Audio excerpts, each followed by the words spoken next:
ду рӯз пайҳам дар варзишгоҳи марказӣ дастаҳои футболи Тоҷикистон дар Лигаи Чемпионҳо бозӣ карданд.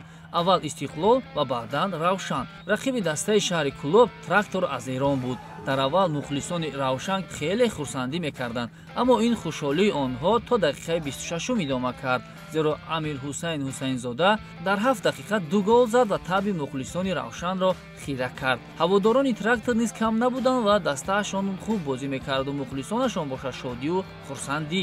Дар ҳақиқат Трактор дастаи пурқувват аст, бозингарони хуб дорад. Равшан ҳарчанд талош кард, вале ростӣ қувваташ ба рақиб нарасид. Класси бозингарони дастаи эронӣ баланд буд. Дар қисми дуюм меҳмонон боз як голи дигар заданд, аммо Давид Маутор дар охир ягона голи Равшанро зад ва каме ҳам бошад барои мухлисони дастаашон шодӣ овард. Ба фикрам Равшан аз гурӯҳаш баромада наметавонад. Имсол соли футболи тоҷик набудааст. Шумо чӣ фикр доред? Дар поёни ин видео бинависед.